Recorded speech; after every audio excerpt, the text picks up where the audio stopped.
Alright, so this is my Dsari home partial energy audit for BBE 1201. So I live in Pioneer Hall in U of M Twin Cities in a dorm with one roommate and a size of about 180 square feet. So the energy use for dorms is not public for the U of M. So instead I used an estimated average per dorm for colleges as a whole, being about 5 to 6 kilowatt hours per day, which can be seen in cluster 2 of this chart down here. About 35% of that energy is for natural gas from heating, so the remaining 65% is from energy and is used in the sectors reflected in this pie chart. So my devices and their average Google use are as follows. My alarm clock, about 1 to 3 watt hours. Fan, about 50 watt hours high and 20.8 watt hours low. iPad charger, 10 to 20 watt hours. Mini fridge, 50 to 100.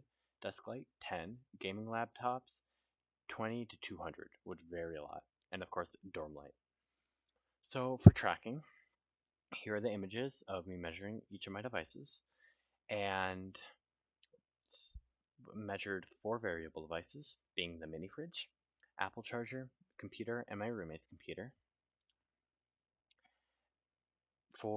In order to measure the devices, my roommate and I just had to measure the desk light and the overhead light average use because the others were either variable devices or on all the time like the alarm clock, or the fan was always on. It's only on when we're sleeping, so we just tracked when we went to bed and when we woke up, and that would be when the fan is on high, and then vice versa for low.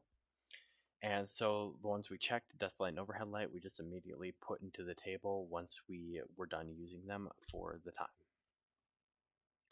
So for quantification, for constant power devices, they were plugged in for about 30 seconds, and then their wattage was checked when the device was on and when it was off. There was no phantom power detected for any of the devices when they were off, so that did not factor into our calculations.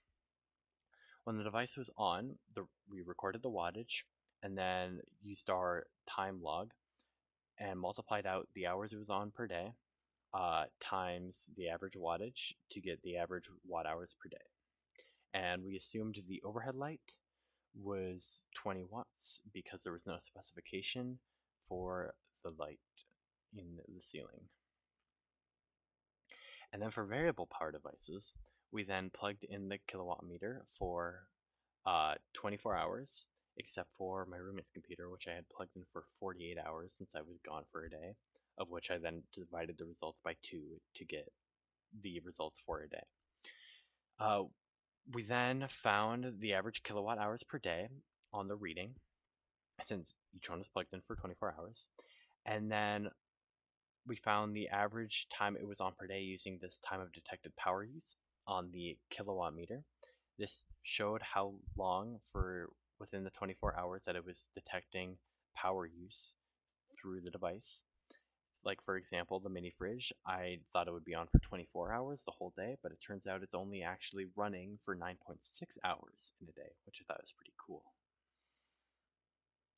So for the comparisons, the estimated day was 5 to 6 kilowatt hours, and since 35% of that from natural gas, about 3.25 to 3.9 kilowatt hours per day is a predicted range for electric usage, and our 3.635 kilowatt hours per day was in that range, so we're about average, within 1.6% of the average.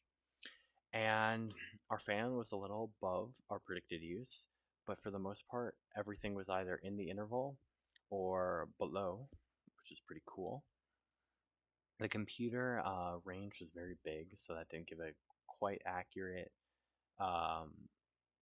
total range because it was skewed by the 200 watts if you were doing intense gaming.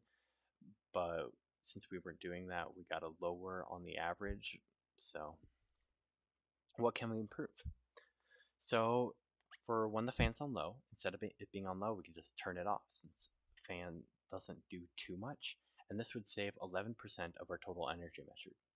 And when the fan's on high, which is when we're sleeping for white noise for my roommate, we could turn the setting to low to keep that white noise to save at least 6%, or just find an alternative white noise, which might save even more.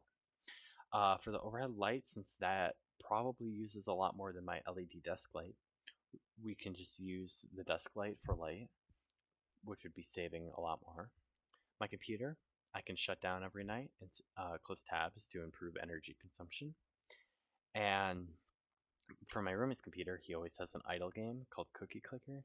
Online, it's kind of dumb, but it's online, and he keeps his computer on all the time. So if you just turned his computer off while sleeping, which would be about 8 hours, this would save about 3.6% of our total energy use, which would be the biggest. And his computer is normally has the same things open, so it's roughly constant power supply. And this in total would save at least 33% or 1.2 kilowatt hours per day, which is pretty significant. Thank you.